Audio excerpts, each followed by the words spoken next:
தலைநகரில் மகுடம் சூடப்போவது யார் என்ற கேள்விக்கான விடை அளிக்கக்கூடிய வகையில் டெல்லி சட்டமன்ற தேர்தல் முடிவுகள் வெளியாகி கொண்டு வருகின்றன. காலை முதலே வாக்கு எண்ணிக்கையினுடைய துல்லிய தகவல்களை சரியாக நாம் வழங்கிக் கொண்டிருக்கின்றோம். பிரத்யேக ஏற்பாடுகள் மூலமாக இந்த தகவல்களை நேயர்களுக்கு வழங்கிக் கொண்டிருக்கும். 43 தொகுதியில் பாஜக முன்னிலை, 27 தொகுதியில் ஆம் ஆத்மி முன்னிலை. அதே சமயத்தில் ஈரோடு கிழக்கு இடைத்தேர்தலை பொறுத்தவரையிலும் மிகப்பெரிய வாக்கு வித்தியாசம் என்பது அதிகரித்துக் கொண்டே போகின்றது. திமுக வேட்பாளருக்கும் நாம் தமிழ் கட்சியின் வேட்பாளருக்கும் இடைப்பட்ட அந்த வாக்கு வித்தியாசம் என்பது, குறிப்பாக இந்த டெல்லியை பொறுத்தவரையில் கடந்த 2-5 ஆண்டுகளாக தனிப்பெரும்பான்மையோடு ஆட்சி அமைத்த ஒரு பலம் வாய்ந்த கட்சியாக இருந்த ஆம் ஆத்மியை உடனே மக்கள் புறக்கணிக்க என்ன காரணம் என்ற கேள்வி இருந்திருக்கிறது. எந்தெந்த இடங்களில் மக்கள் ஆம் ஆத்மியை புறக்கணித்தார்கள், அந்த இடத்தை பாஜக எப்படி சரியாக பயன்படுத்திக் கொண்டார்கள் என்பதை பற்றி பேசலாம். கண்ணன், கடந்த 2-5 ஆண்டுகளை பொறுத்த வரைக்கும் ஆம் ஆத்மி ஒரு மிகப்பெரிய அரசியலுக்குள்ள வரும்போது நான் மாற்று கிடையாது, அரசியலே மாற்ற வந்தவன் அப்படின்னு சொன்னாரு.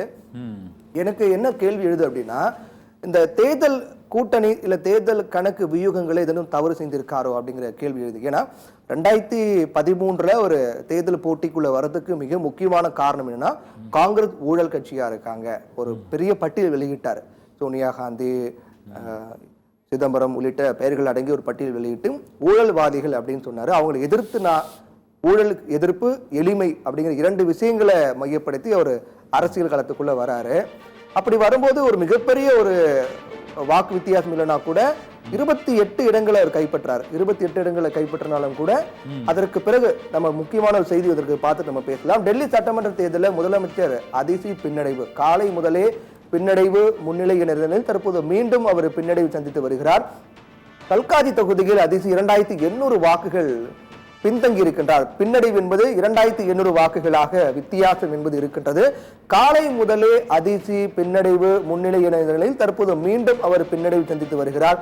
டெல்லியில் தொடர்ந்து 3வது முறையாக பூஜ்ஜியத்தை நோக்கி காங்கிரஸ் சென்று கொண்டிருப்பது என்பது மிக முக்கியமான ஒரு காலகட்டத்தில் காங்கிரஸ் உள்ளது. உடனடியாக சுய பரிசோதனை செய்து அவர்கள் தங்கள் கட்சி வலுப்படுத்துவதற்கான நடவடிக்கை மேற்கொண்டே ஆக வேண்டும் என்ற ஒரு கட்டாய நிர்பந்தம் காங்கிரஸ் கட்சிக்கு ஏற்பட்டிருக்கிறது என்பதுதான் இந்த தேர்தல் முடிவு காங்கிரசுக்கு காண்பிக்கிறது. அதே சமயத்தில் டெல்லி சட்டமன்ற தேர்தலை பொறுத்தவரையில் முதலமைச்சர் அதிசி பின்னடைவு என்பது ஆம் ஆத்மி கட்சிக்கு ஒரு மிகப்பெரிய ஒரு பின்னடைவாக தான் பார்க்கப்படுகிறது. அதிசி மட்டுமல்ல, புதுடெல்லி தொகுதியில் போட்டியிட்ட அரவிந்த் கெஜ்ரிவால், மணீஷ் சிசோடியா, துணை முதலமைச்சராக இருந்த மணீஷ் சிசோடியா, தற்போது முதலமைச்சராக இருந்த அதிசி என மிக முக்கியமான வேட்பாளர்கள் அனைவருமே பின்னடைவு. ஒட்டுமொத்த ஆம் ஆத்மியும் பின்னடைவு. அதிலும் மிக முக்கியமான வேட்பாளர்கள் பின்னடைவு என்பது டெல்லி மக்களுடைய இந்த வாக்கின் முடிவு என்பது எதை நோக்கி சென்று கொண்டிருக்கிறது, மக்களுடைய எண்ண ஓட்டங்கள் என்ன என்பதை புரிஞ்சுக்க முடியாத அளவுக்கான ஒரு குழப்பமான சூழல் தான் இருக்கின்றது என்பதுதான் தேர்தல் முடிவு என்பது காண்பிக்கின்றது. எதிர்கட்சியாக இல்லாவிட்டாலும் கூட 2-5 ஆண்டுகள் ஒரு பலம் வாய்ந்த கட்சியாக ஆட்சியில் அமர்ந்த ஆம் ஆத்மி, அதில் மிக முக்கியமான ஆம் ஆத்மி முகமாக இருக்கக்கூடிய அரவிந்த் கெஜ்ரிவால் சட்டமன்றத்துக்குள்ளே நுழைய முடியாத அளவுக்கான ஒரு தீர்ப்பை மக்கள் கொடுத்திருக்கிறார்களா என்ற கேள்விதான் எழுந்திருக்கின்றது. அரவிந்த் கெஜ்ரிவாலும் பின்னடைவு, அதிசியும் பின்னடைவு, அதே போன்று மணீஷ் சிசோடியாவும் பின்னடைவு. இவருடைய பின்னடைவு என்பது ஆம் ஆத்மியினுடைய எதிர்காலத்தை கேள்விக்குறியாக்கிருக்கிறது என்பதில் எந்தவித மாற்று கருத்தும் இல்லை. தொடர்ந்து நாம் அதை பற்றி விரிவாக பேசலாம்.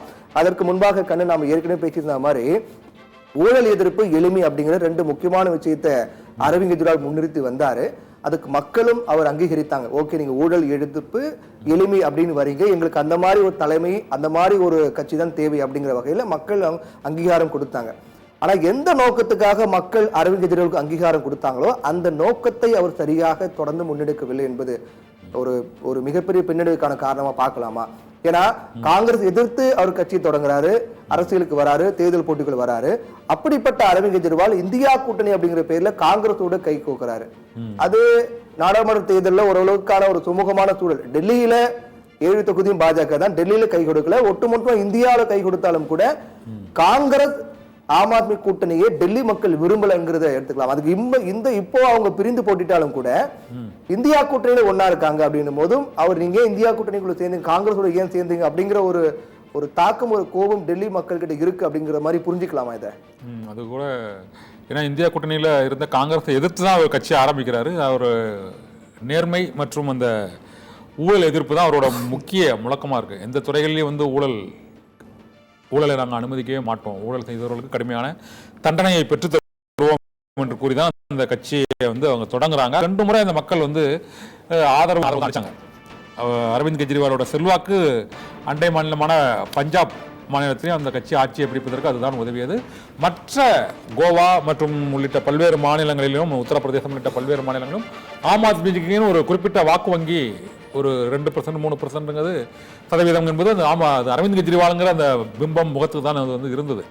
இதனால நாடு முழுவதுமே காங்கிரஸுக்கு மாற்றான ஒரு எதிர்க்க ஒரு கட்சியா வந்து ஆம் ஆத்மி உருவெடுக்குமோ அப்படிங்கிற ஒரு தோற்றம் இருந்தது.